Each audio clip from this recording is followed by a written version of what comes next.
Buenas noches a todos, muchísimas gracias por esta oportunidad que me brindáis de compartir eh, con vosotros esta pequeña charla que he titulado Evidencias y pruebas de la reencarnación.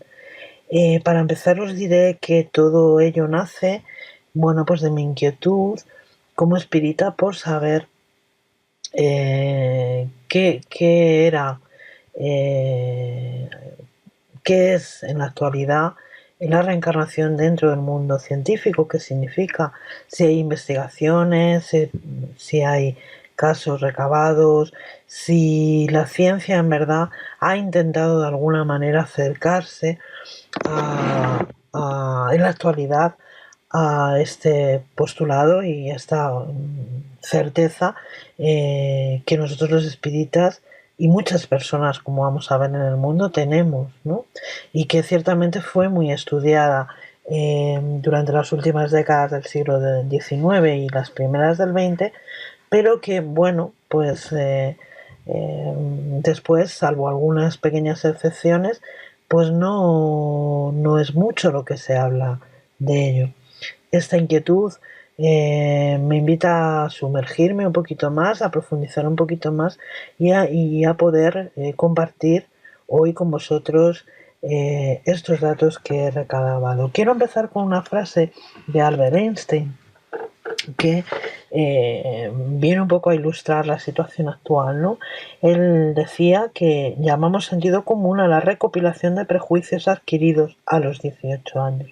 Es cierto que no podemos sumergirnos en la mente del genio, en la mente del científico, pero estamos convencidos de que él quiso hacer referencia a los condicionamientos educacionales que cada uno de nosotros vamos incorporando poco a poco y asimilando desde nuestra infancia y que sin duda pues marcan el resto de nuestra vida. La propuesta de Albert Einstein en este sentido es la de permanecer con la mente abierta, receptiva, capaz de mantener la reflexión guiada por la razón, de manera que podamos desembarazarnos de todos los prejuicios acumulados por esos acontecimientos, ¿no? Por esos condicionamientos, pues ya sean condicionamientos religiosos, culturales, educativos, etcétera, etcétera. Lo cierto es que cuando hablamos con personas y nos acercamos a ellas y surge este tema de la reencarnación, surgen diferentes argumentos, diferentes posturas eh, que tenemos que valorar, ¿no? Entre los espíritas, por ejemplo, surge mucho la cuestión del olvido del pasado, ¿no? En el sentido de, si yo pudiera recordar lo que fui, lo que hice y demás, pues quizás esto me facilitara más la existencia actual. También oímos posturas o también escuchamos posturas relativas a la imposibilidad de la vuelta a la vida, mucho también sobre la angustia relacionada con la pérdida de los lazos familiares en el ámbito del hogar, de los lazos que nos unen a los unos con los otros. Y una cosa también muy curiosa es la inquietud que nos entra cuando empezamos a pensar en si tendremos de vuelta al mundo espiritual, nos encontraremos con más padres, con más hijos, con más hermanos, con más esposas, con más esposos. Estas son en términos generales las inquietudes que nos invaden, ¿no?, a la hora de enfrentar esta temática. Resulta innecesario decir que en Occidente hay una postura más que reservada en cuanto a lo que a la reencarnación se refiere, a pesar de que está presente en los primeros siglos, en los primeros 5 siglos del cristianismo, no ha quedado en ningún rescoldo en nuestra cultura de aquella creencia, ¿no? Sin embargo, para nuestra sorpresa, buceando en este estudio, pues vimos que hay estadísticas y estadísticas recientes que hacen referencia a la reencarnación, ¿no? Y que vienen a informarnos que aproximadamente 2/3 de la población mundial creen que la reencarnación es una realidad, admiten la reencarnación como una. Por si hubiera dudas, hay un dato muy contundente y es que más de la mitad de la población mundial, alrededor de 3.000 millones y medio, 4.000 millones de personas en el mundo, viven en países en los que la reencarnación es un principio religioso admitido. Para esa otra parte de la humanidad que supuestamente no cree y que se sitúa fundamentalmente en Occidente, cabría preguntarnos si no será también un principio que íntimamente sí admiten, aunque no lo muestran públicamente. Pues lo cierto es que si atendemos a los estudios estadísticos, podemos decir que sí. Hay una estadística específica, un estudio muy amplio que se realizó en Estados Unidos a este respecto, que mostraba que la creencia en la reencarnación en los últimos años se había incrementado en hasta un 40%. Eso significa que el 60% de la población de Estados Unidos son reencarnacionistas. Podemos añadir un dato más. Hay un estudio que realizó el Vaticano en el año 2014, un sorprendente estudio que realizó el Vaticano en 2014, cuyas estadísticas recogen datos muy sorprendentes. Y es que los jóvenes entre 15 y 30 años, católicos, repito, están convencidos de que la reencarnación es una realidad. Tanto es así que la doctrina de la resurrección para ellos queda totalmente desbancada por la de la reencarnación, que, como no puede ser de otra manera, les parece mucho más razonable y lógica. Así, en esta tabla que os presento aparecen los porcentajes sobre el total de la población que creen en la reencarnación. El 33% lo encontramos más alto en Gran Bretaña, el 32% en Portugal, el 32% en Irlanda del Norte, el 29% en Austria, 27% Italia, 26% Francia, 25% en Alemania y en España. En Irlanda el 20%, en Suecia el 20%, el 18% en Holanda y así hasta el 15% que presenta en Noruega. Y repito, estos datos aumentan en algunos casos significativamente cuando hablamos de jóvenes entre 15 y 30 años. Ellos concluyen en este estudio que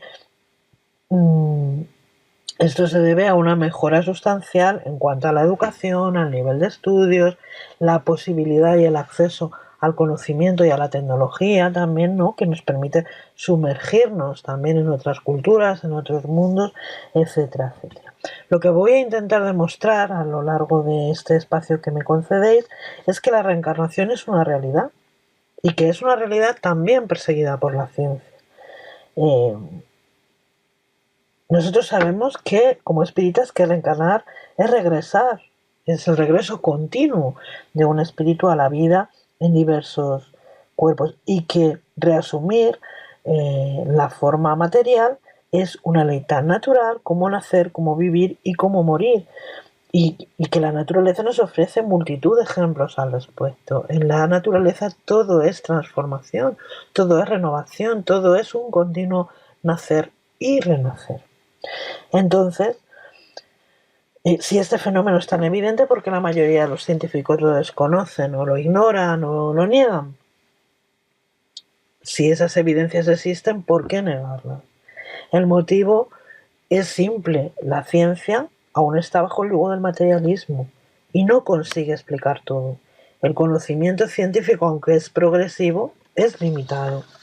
Sin embargo, las verdades, las teorías a menudo aceptadas por las academias son efímeras y provisorias y quedan refutadas en cuanto nuevos estudios y revelaciones ven la luz. No es preciso ser un científico hoy para considerar normales los numerosos fenómenos que hace menos de 2, 3, 4, 5, 6 siglos eran totalmente ignorados por la ciencia. Podemos hablar del movimiento de la Tierra, la existencia de las formas microscópicas de vida, las partículas subatómicas, la composición química del agua incluso era desconocida por la ciencia. En boca de Charles Richet, el premio Nobel de Fisiología, al que tuvimos la oportunidad de conocer en la anterior charla, las materializaciones de los espíritus, él afirmaba que todo aquello que para una época es inverosímil, en otra puede ser perfectamente verosímil, lo que nos daría una idea de la necesidad de tener no solamente una mente científica, sino fundamentalmente una mente abierta. Son muchos los científicos que niegan insistentemente que la reencarnación pueda ser ni tan siquiera una hipótesis aceptable. Los hechos y evidencia a menudo les causan más rechazo que curiosidad investigativa, posiblemente pues llevado por esos preconceptos que hablábamos y temores en cuanto al juicio que pueda hacerse de sus trabajos y sobre todo y fundamentalmente por el miedo a la pérdida de prestigio que pudieran en un momento dado padecer. Sin embargo, en algunos casos la evidencia ha sido tal que incluso aquellos que en un principio se han mostrado escépticos o combativos o que simplemente no conocían estas teorías o no simpatizaban con estos postulados, no han tenido más remedio que rendirse a las pruebas, a las evidencias. La historia nos demuestra una vez tras otra cómo la humanidad se ha resistido siempre a los cambios, a los nuevos paradigmas, a la aceptación de nuevas ideas, ¿no? Basta recordar, por ejemplo, cuando Galileo descubre las lunas de Júpiter y sus descubrimientos son inmediatamente negados por los astrónomos de su época porque ese descubrimiento entraba en conflicto con el sistema de creencias de la época, ¿no? En lo que a la reencarnación se refiere, la contribución del espiritismo ha sido enorme. Nosotros espíritas no podemos tener ninguna duda de esto. El espiritismo, utilizando los instrumentos de la ciencia convencional, demuestra la reencarnación, trascendiendo a la ciencia terrena en un punto fundamental. Y es que el espiritismo se dirige al estudio de las causas, mientras que la ciencia convencional u ortodoxa se ha estado constantemente dirigiendo al estudio de los efectos. Es por eso que la ciencia espírita, tal y como nos la presenta Allan Kardec, es la ciencia del alma y la prueba más fidedigna de la ley de la reencarnación.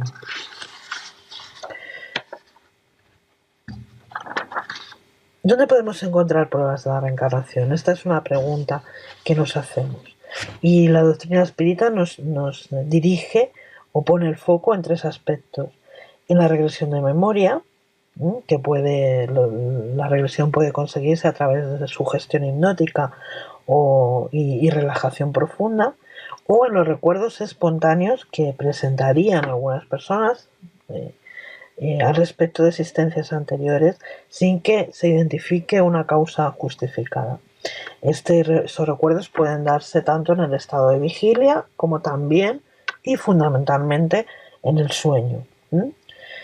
El segundo punto hacia el que en el que pone el foco la doctrina espírita es en los dictados mediúnicos, en los que los medios en trance relatan existencias propias o de otros, ¿no? Pero existencias comprobables, existencias que pueden ser certificadas, ¿no?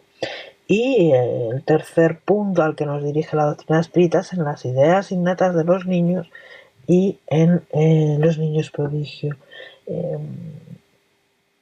Aquí entraría también el estudio de las marcas marcas de nacimiento en el cuerpo físico como una prueba más que ayudaría a corroborar, como vamos a ver, los testimonios y las investigaciones al respecto de estas vivencias, de estas experiencias. Vamos a ver cómo desde Allan Kardec la investigación, la recogida de pruebas y testimonios, las observaciones y las aportaciones hechas por prestigiosos estudiosos y científicos que avalan fehacientemente que la reencarnación es una realidad, ha sido imparable de tiempos de Allan Kardec hasta ahora. Desde el siglo XIX hasta las primeras décadas del siglo XX pues podemos nombrar al coronel Albert de Rochat, que escribió una obra llamada Las vidas sucesivas o 19 casos de regresión a vidas pasadas.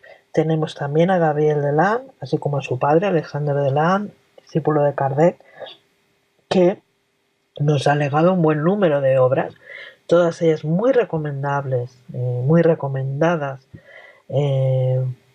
para los espíritas, como son Reencarnación, El alma es inmortal, La evolución anímica, que por cierto están a disposición en la página web de la Federación Espírita Española.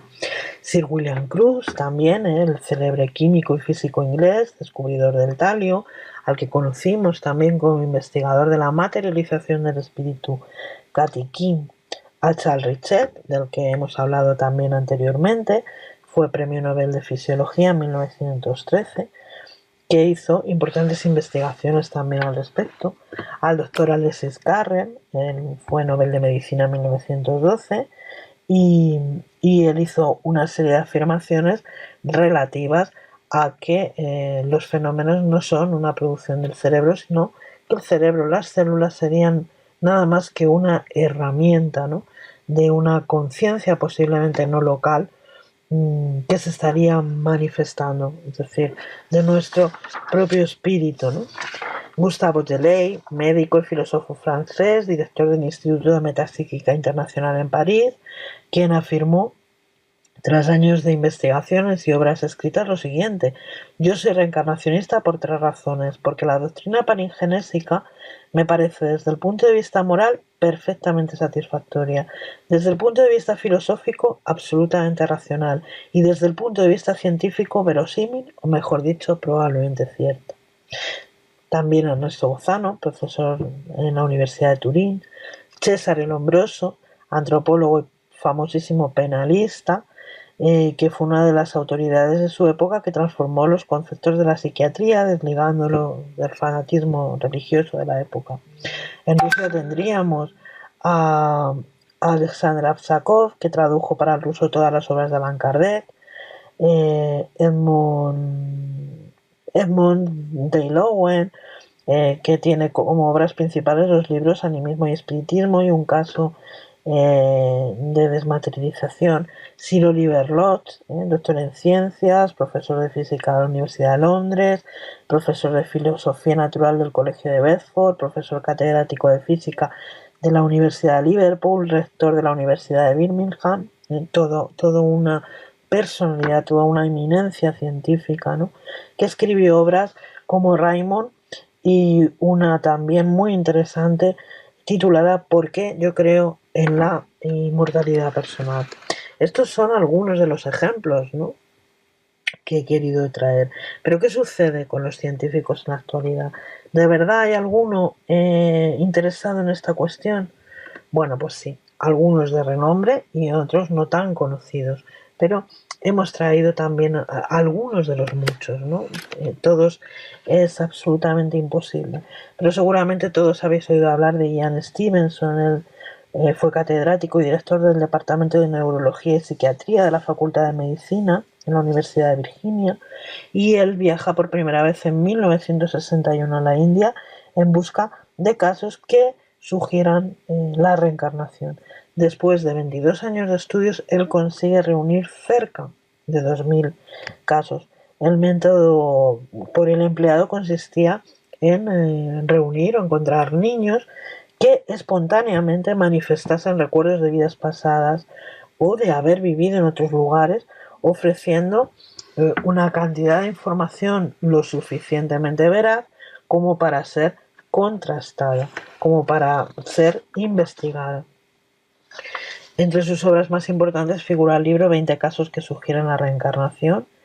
Y bueno, tenemos que resaltar la maravillosa documentación que nos ofrece, ¿no?, el estudio detallado y minucioso que este admirable profesor desarrolló en distintos países, con diferentes personas, también de diferentes edades, inteligencias y creencias, ¿no? Él se basaba fundamentalmente en la manifestación espontánea de estos niños y en la posterior comprobación de los hechos que relataban, ¿no? Él concluyó que la edad media a la que suelen aparecer este tipo de recuerdos es entre los 2 y 3 años y que se mantienen más o menos frescos hasta aproximadamente los 7 años de edad, ¿no? A partir de ahí empiezan a perder poco a poco la memoria de estos recuerdos, ¿no? Él tiene muy en cuenta la espontaneidad de los niños a la hora de emitir afirmaciones que después son comprobadas e investigadas a conciencia. Él además realizó una serie de estudios muy rigurosos acerca de las birthmarks, estas marcas de nacimiento, llegando a la conclusión, bueno, marcas y deformidades físicas también, ¿no? Llegó a la conclusión de que ellas obedecen o tienen su origen en el pasado.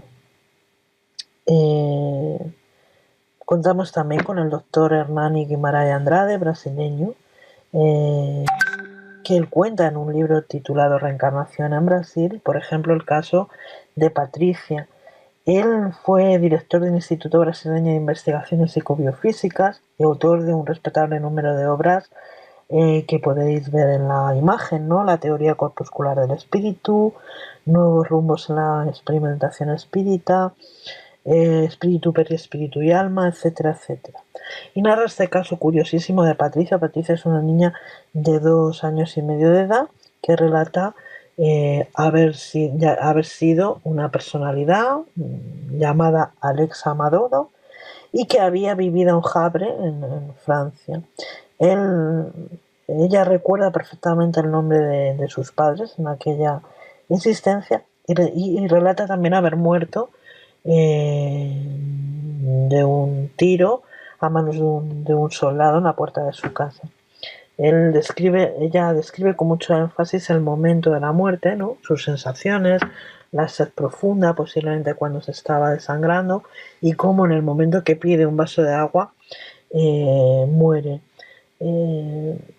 Recuerda haber viajado después de ese momento sobre el océano en un vehículo blanco y haber sido traída posteriormente al hogar donde nace en su actual existencia, ¿no? Lo cierto es que los investigadores pudieron comprobar en esta niña, en Patricia, las marcas reencarnatorias. Ella tenía 2 cicatrices en el tórax y en la espalda, correspondientes en todas sus características con los orificios de entrada y salida de un proyectil, de un arma de fuego. Siguiendo la línea de los grandes investigadores en el terreno de la reencarnación, tenemos uno también muy conocido que no podíamos dejar de lado, como es Brian Weiss, ¿no? Él fue jefe de psiquiatría del Hospital Monte Sinai de Miami y autor de obras importantísimas que muchos de nosotros posiblemente hayamos leído, como son Muchas vidas, muchos maestros, A través del tiempo, Lazos de amor, etc.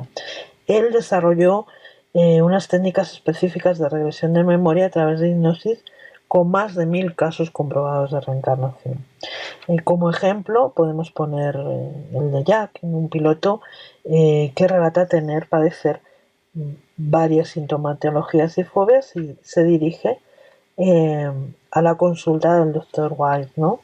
Él era un piloto de aviones de carga de 40 años y, como digo, se presenta en la consulta del Dr. Brian Weiss alegando tener una serie de sintomatología física y psicológica.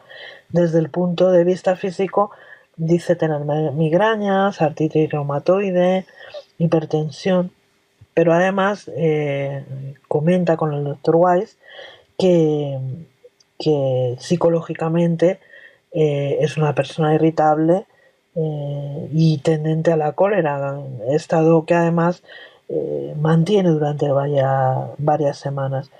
Y sufre también lo que se llama una fobia monosintomática muy particular, y es que todas las mañanas, cuando se sube a la cabina del avión y se ajusta el cinturón de seguridad, de una manera compulsiva, tiene que comprobar que su avión conserva el ala derecha, ¿no? Antes de prepararse para el despegue. Como había sido piloto de las Fuerzas Aéreas durante varios años antes de convertirse en un aviador comercial, pues entendemos que estamos ante un piloto pues muy responsable y con muchísima experiencia, con muchas horas de vuelo. Y nunca se había encontrado con una situación de emergencia que justificara o pudiese justificar ese comportamiento, porque además él cada mañana se despertaba con esta angustia, ¿no? Si sería el día en que su avión perdería el ala derecha. El doctor Weiss relata que esta persona vive con muchísima angustia la experiencia de regresión, aunque consigue de alguna manera hilar unas experiencias con otras. Por ejemplo, narra una vida anterior en la que fue un vaquero en el viejo oeste americano, que muere en un paso de montaña aplastado por una piedra que se desprende de la roca, ¿no? Y vive la experiencia de muerte con mucha intensidad, ¿no? Y enseguidamente da paso a la siguiente existencia, ¿no? Pasa a una vida totalmente diferente, ¿no? Y a un momento clave. Descubre que ha sido piloto aéreo de la Luftwaffe, la Fuerza Aérea Alemana, en la Segunda Guerra Mundial, y que su avión ha sido derribado por fuego amigo. Los disparos de los suyos habían desprendido la ala derecha de su avión y Jack muere al estrellarse el avión, y recuerda de una manera muy intensa la inmensa rabia y la inmensa ira que le invade en aquel momento, el enfado, la frustración, porque por haber cometido de alguna manera ese error que le costó prematuramente la vida. Es así como este hombre consigue sanar, y porque ha conocido el porqué de esa fobia, de esa irritabilidad, de ese miedo, de esa angustia injustificable que él presenta. Quiero que conozcamos también a Hemendra-Nath Banerjee. Él fue un médico psiquiatra hindú y director del departamento de parapsicología de la Universidad de Rajasthan en la India, y que investigó más de 3.000 casos de reencarnación, no solamente en la India, sino en otros países orientales. Él es autor de un libro que se llama Vida Futura y Pretérita, un impresionante estudio sobre la reencarnación, que fue publicado en 1979 y que nos encanta, ¿no? Es un libro magnífico. Y uno de los casos más conocidos que él presenta es el caso de Romy. Romy era una niña que vivía en el estado de Iowa, en Estados Unidos, una niña pequeñita con sus padres. Y cierto día, cuando volvían de un viaje a Chicago, por la autopista, pues su padre iba leyendo estos carteles anunciadores de las autopistas, y bueno, pues se encuentra en un momento determinado con un cartel que pone Charles City y comenta al respecto de esta indicación hacia esa ciudad. Y la niña que viajaba con ellos, pues de una manera espontánea, como hacen todos los niños en este caso, relata que ella vivió en Charles City. Imaginaros la cara de estupefacción de los padres, porque a partir de ese momento la niña empieza a dar una cascada de datos que no dejan lugar a dudas de que algo está sucediendo. Ella dice llamarse Joe White y dice que su esposa se llamaba Sheila, que sus padres se llamaban Luis y Harry, y describe y recuerda con todo lujo de detalles que su madre, esa madre de la vida anterior, tiene una cicatriz en la pierna izquierda como consecuencia de una quemadura. Ella además relata con toda normalidad que había fallecido en un accidente de moto con su esposa. El doctor Banerjee habló con la niña y después propone a los padres viajar a Charles City para las comprobaciones pertinentes. Camino de la ciudad, la niña ya se muestra con una alegría increíble, incluso da todo lujo de detalles y pide a los padres que paren en una floristería determinada para comprar un ramo de flores azules porque son las flores preferidas de su madre en la existencia anterior. La niña identifica la casa perfectamente, la casa familiar donde había vivido aquella existencia. Incluso les indica dónde está la puerta trasera por la que habitualmente entraba y salía la familia, y bueno, pues llaman a la puerta y sale una venerable mujer, una noble anciana, y claro, se queda muy sorprendida ante aquellos desconocidos que le dicen, le presentan un poco la situación. Entonces, bueno, pues la mujer, no confiando en ellos, no les permite pasar. Pero ¿qué sucede? Que deciden volver a los pocos días, ¿no?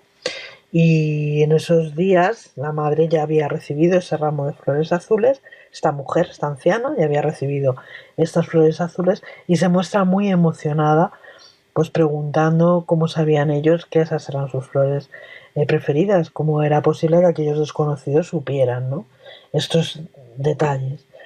Entonces, bueno, se inicia una conversación, se comprueba que efectivamente ella tiene esa quemadura, esa cicatriz en la pierna izquierda, y bueno, pues les muestra una foto de la familia y la niña Romy da todo lujo de detalles al respecto de las personas que allí aparecen, ¿no? Los identifica uno por uno.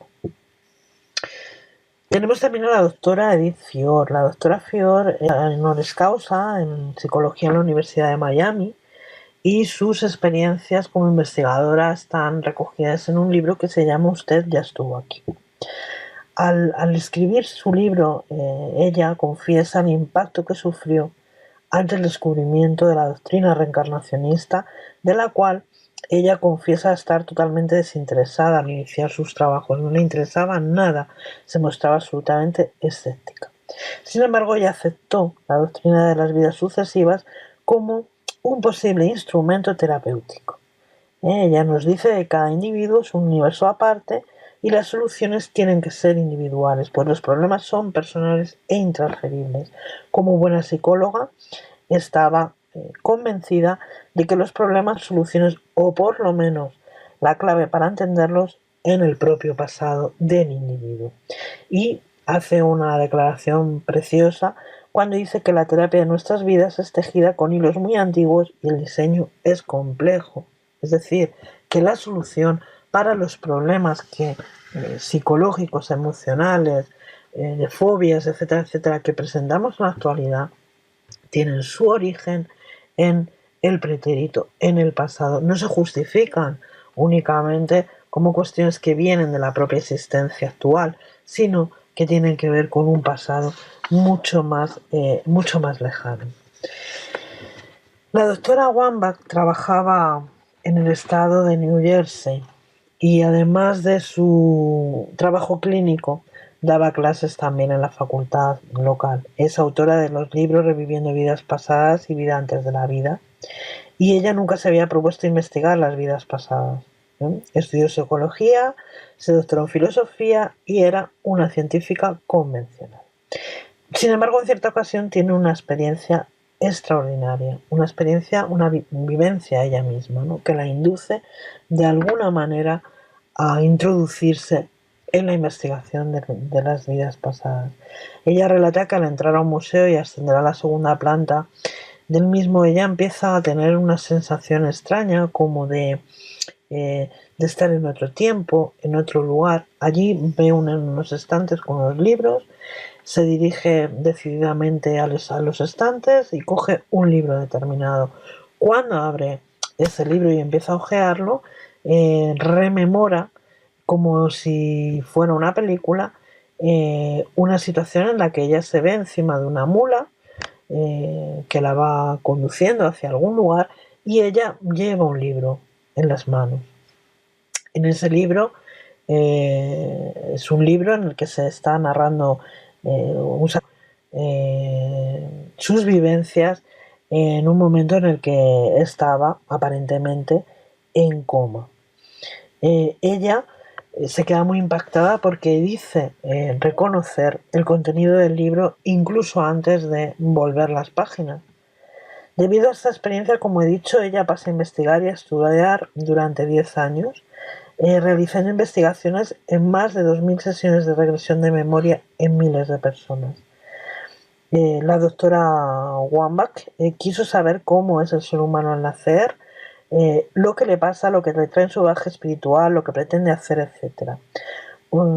Ella presenta una serie de rasgos en sus descubrimientos que son muy impresionantes, ¿no? Y concluir finalmente que hay algunas cuestiones en las que todos coincidimos en estas regresiones a nuestro pasado más inmediato o en vidas pasadas, que es el momento del nacimiento, ¿no? Lo que más nos desagrada en el momento del nacimiento es la luz, el ruido y el frío. Ella concluye, ante la cantidad aplastante de datos, que nacer es más estresante que morir. Morir al final es volver para casa. Así hay otros muchos científicos que también podríamos nombrar, ¿no? El doctor Rezat Bayer, presidente de la Sociedad Turca de Parapsicología, psiquiatra, que tiene 150 casos investigados. Alexander Cannon, es un médico de enfermedades nerviosas, que tiene publicados 1382 trabajos investigativos sobre la reencarnación. Patrick Donald, que es una autoridad mundial en este tema y que hizo su doctorado de física teórica en la Universidad de Columbia en Estados Unidos y que ha estado 16 años investigando los procesos de expansión mental, de regresión de memoria, reencarnación e inmortalidad del alma, y que ha escrito, entre otros, varios libros titulados Todos somos inmortales, de vidas anteriores, etc. Tenemos también al doctor Norris Netherton, que en colaboración con Nancy publicó un libro titulado Terapias de vidas pasadas, en el que relatan las curas psicoterapéuticas obtenidas en su clínica de Los Ángeles. Y el método usado para estas curas y en el cual se basan sus investigaciones es la reencarnación de los traumas sufridos por el paciente en vidas anteriores. El terapeuta alemán Zurhardo tiene un libro titulado Los niños que han vivido antes, la reencarnación en la actualidad. Coge numerosas historias de niños que parecen recordar sus vidas pasadas con una exactitud asombrosa. Él llama la atención un caso concreto de un niño de 3 años de edad que vive en los altos del Golán, cerca de la frontera entre Siria e Israel, que, según él mismo relata, fue asesinado con un hacha en su vida anterior. Pero lo sorprendente no fueron estas palabras, sino que fue capaz de mostrar a los ancianos de la aldea el lugar exacto donde el asesino enterró su cuerpo, y después de una investigación al lugar indicado por el muchacho, descubrieron atónitos, se les creó todo un hombre allí, además del arma homicida, que efectivamente fue un hacha. Este niño pertenece a una etnia, los drusos, que son reencarnacionistas, y cuyo consejo de ancianos se reúne cada vez que nace un niño, pues para investigar si en su cuerpo presenta estas marcas de las que hemos hablado antes, las birthmark, marcas de nacimiento, y de ser así esperan a que los niños tengan 2 o 3 años, que ya empiezan a hablar, para escuchar con atención sus relatos al respecto de la procedencia de esas marcas, que generalmente coinciden con determinados acontecimientos que son perfectamente comprobables. Hay una noticia que aparece en el diario ABC en marzo del 2015 acerca de un niño que se llama Luke y que él asegura haberse reencarnado y recordar su vida anterior. Él es un niño de 5 años y, como digo, está convencido de que no es la primera vez que vive. Y el pequeño empieza a hablar de que él fue una mujer afroamericana que habría muerto y que habría reencarnado en la persona que él es hoy. Él vive en Cincinnati, en Ohio, y lo tiene muy claro. Él dice que en su anterior vida fue Pam Robinson, una afroamericana que murió en el incendio del Hotel Paxton de Chicago en 1993. Él recuerda perfectamente cuestiones insólitas, ¿no? Él tenía años de vida cuando empieza a hablar de esta otra existencia. Según su madre, según Erika, su madre, Luke solía decir, afirmar de una manera natural, pues cuestiones como: cuando yo era una mujer tenía el pelo negro, cuando yo era una mujer solía usar pendientes. Cuando le preguntó a Luke sobre Pan, esta madre dice que su hijo recordó un proceso de reencarnación, ¿no? Le dijo: yo era Pan, pero fallecí y subí al cielo. Después yo era un bebé y tú me llamaste Luke. La seguridad que mostraba el niño en el relato, la madre investiga sobre esta supuesta Pam Robinson y, para su sorpresa, encuentra una vieja noticia que menciona a Pamela Robinson precisamente como una mujer que muere en el incendio de este hotel al saltar por la ventana del edificio. Erika ratifica que es imposible que el niño tuviera conocimiento de esa historia, absolutamente imposible. Y bueno, pues la mujer dice que se impresionó mucho, que le costó mucho dormir, que le costó mucho procesar todo esto, ¿no? Así que en un momento determinado decide dar un paso adelante e ir un paso más allá en esta investigación, contactando con la familia de Pamela Robinson, que le dijeron que ella era muy fanática, entre otras cosas, que era muy fanática de Stevie Wonder, música que, por cierto, al niño, a Luke, le encantaba. De pronto, pues como ya nos anunciaba Ian Stevenson, estos recuerdos se detienen, ¿no? Fue como si él, una vez dada a conocer la historia, pues dejara salir del todo esta personalidad, se olvidara de esta personalidad y ya no tuvo más que decir de ella. Lo cierto es que la madre, este es un caso muy famoso, porque la madre además encuentra una fotografía de Pamela que le dan sus familiares y comprueba con el niño la veracidad, ¿no? Pone una foto de Pamela entre otras muchas de mujeres afroamericanas y, de una manera muy clara y muy contundente, el niño dice: mira, no conozco a ninguna de estas personas, pero recuerdo perfectamente dónde y cómo fue tomada esta foto, señalando la foto de Pamela Robinson. Entonces, el fenómeno de la reencarnación, pues es como vemos, es una realidad, ¿no? Comprobada por muchos científicos y muchos estudiosos. Muchas universidades en Estados Unidos y en América están interesadas, están implicadas en estas investigaciones. Es el caso también, pues, de Carol Bowman, autora del libro Las vidas pasadas de los niños. Ella estuvo aquí en el Congreso Espírita Mundial de Valencia 2010, donde tuvimos oportunidad de conocerla, ¿no? Carol era una ama de casa estadounidense, una ama de casa normal, con una vida absolutamente normalizada, hasta que un día ocurre algo extraño. El niño siempre había tenido fobia a los ruidos muy estridentes, pero concretamente la noche del 4 de julio, como sabéis, se celebra la independencia de los Estados Unidos. El niño tiene una crisis de pánico y ansiedad enorme provocada por los fuegos artificiales.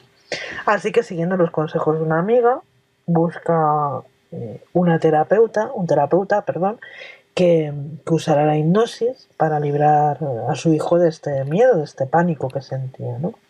Y, para asombro de todos, lo que sucede es que Chase, que es como se llama el niño, recuerda haber sido un soldado de la guerra civil y describe con todo lujo de detalles ciertos sucesos cuya autenticidad es comprobada más tarde por un historiador. Después de vivir esta experiencia tan traumática, Chase queda totalmente curado de esta fobia que tiene, y es así como Carol, pues estimulada por esta experiencia, se decide, y hasta hoy continúa, investigando recuerdos de vidas pasadas en otros niños, descubriendo, para su sorpresa, que se trata de experiencias absolutamente normales. Ella Afirma que cuando un niño habla con tanta certeza e inocencia de su vida pasada y describe serenamente lo que sucede después de la muerte y el viaje de regreso a la nueva vida, nos está dando testimonio de una verdad: nuestras almas nunca mueren. Estos recuerdos constituyen tal vez la mejor evidencia documentada de la reencarnación. Por último, el reputado Dr. Pim Van Lommel, en su libro Conciencia más allá de la vida, que está dedicado a las experiencias, fundamentalmente a las experiencias cercanas a la muerte, es un libro muy recomendable que yo recomiendo especialmente porque creo que aporta muchas cosas que a los espiritistas bien conocer, saber y estudiar, ¿no? Y bueno, explica esto, las experiencias, fundamentalmente las experiencias cercanas a la muerte, pero también habla de la conciencia no local y pasa de esos layos sobre la reencarnación porque, bueno, tiene sus dudas al respecto, pero es un libro verdaderamente muy interesante sobre la inmortalidad del alma. Si recordamos al principio de la charla hablábamos de los focos, ¿no? donde el espiritismo enfocaba qué aspectos pueden acercarnos a la investigación sobre la reencarnación, ¿no? Y uno de ellos era el de los niños prodigio. Nos decía Platón ya en el siglo V que todo lo que se llama estudiar y aprender no es otra cosa que recordar. Por lo tanto, ante los niños prodigios estaríamos verdaderamente verificando estas cuestiones. La historia, de nuevo, nos da buena cuenta de ello, ¿no? Y apenas he buceado ligeramente en la historia pasada, pero tenemos un caso por todos conocido, el de Amadeus Mozart. A los 5 años, Mozart ya tenía una capacidad prodigiosa en el dominio de los instrumentos de teclado, del violín. Con esa misma edad ya componía obras musicales. A los 8 años compuso su primera sinfonía, a los 12 una ópera, a los 17 años fue contratado como músico en la corte de Salzburgo, 25 años con más de 600 obras escritas. Un caso menos conocido es el de Pablo Picasso. Pablo Picasso, con la ayuda de su padre, expone ya con 15 años de edad en Barcelona su primera gran obra, y al año siguiente su obra Ciencia y Caridad ganó una medalla de oro en Málaga y recibió ya una mención de honor en una exposición nacional de Bellas Artes en Madrid. Tenemos también a William Rowan Hamilton. Él fue matemático y astrónomo irlandés, primer matemático de su tiempo, que hizo importantísimas contribuciones al desarrollo de la óptica, la dinámica y el álgebra.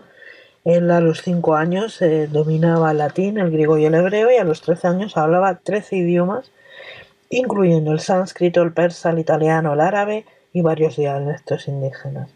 Con 15 años, repasando la obra del Marqués de Laplace, pudo señalar bastantes errores en la misma.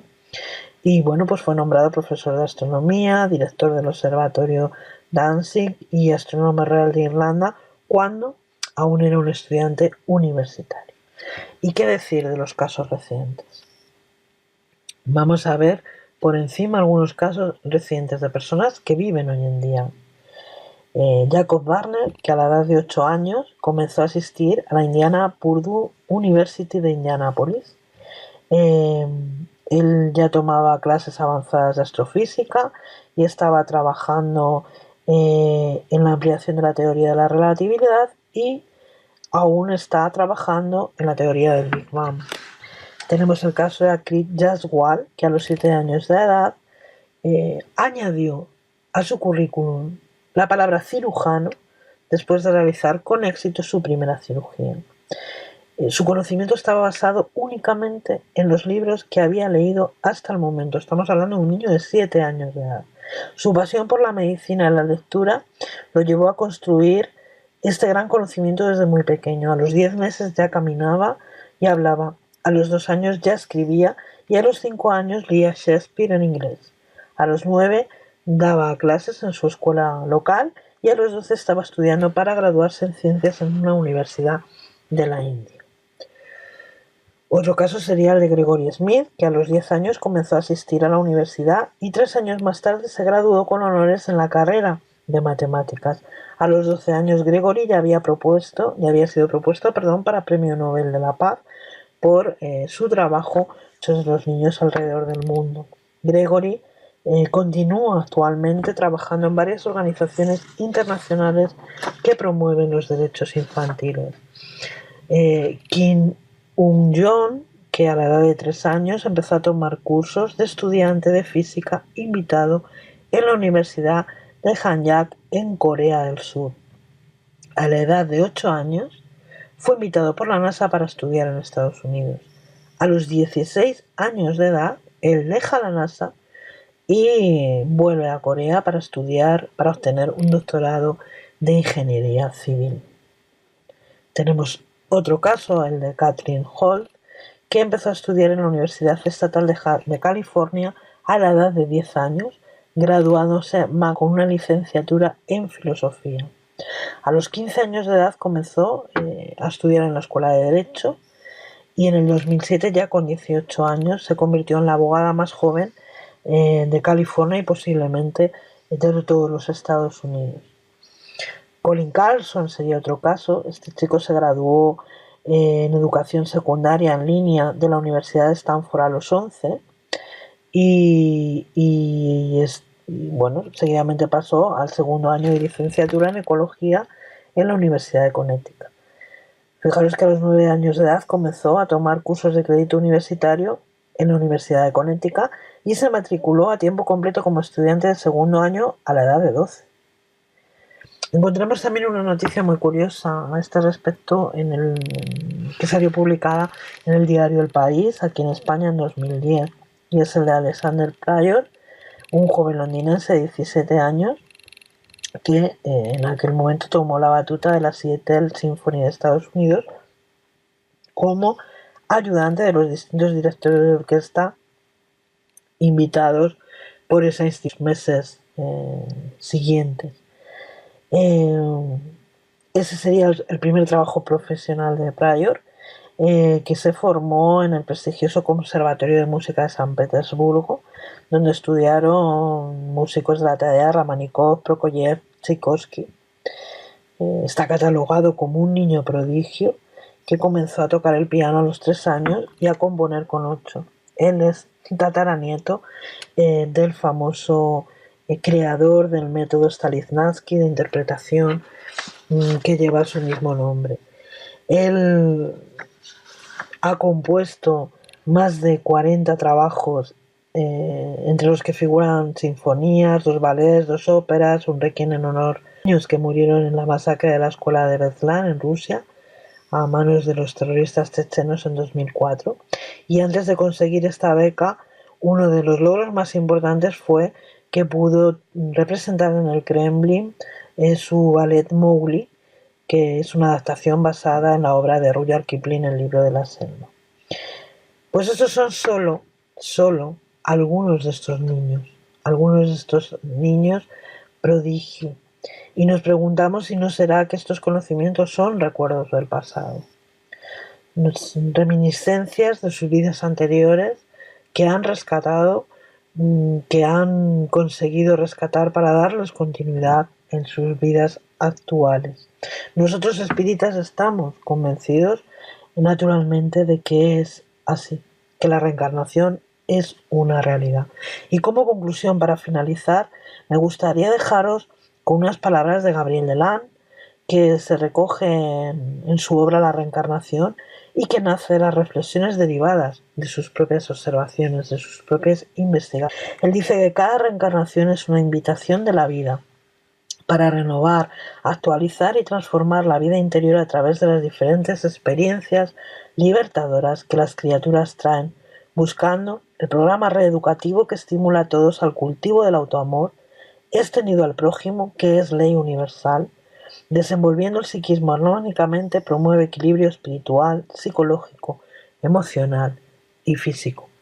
¿Qué duda cabe que la reencarnación es una bendita oportunidad que nos ofrece la inmensa misericordia de Dios de poder reeducarnos, de poder rescatar, de poder proseguir nuestras existencias alineándonos con las leyes universales, con las leyes divinas? una oportunidad de rehacer caminos, de emprender nuevas sendas, de levantarnos, de erguirnos como espíritus inmortales que somos y que vamos camino a la plenitud, del átomo hasta el arcángel. Espero que os haya gustado. Muchas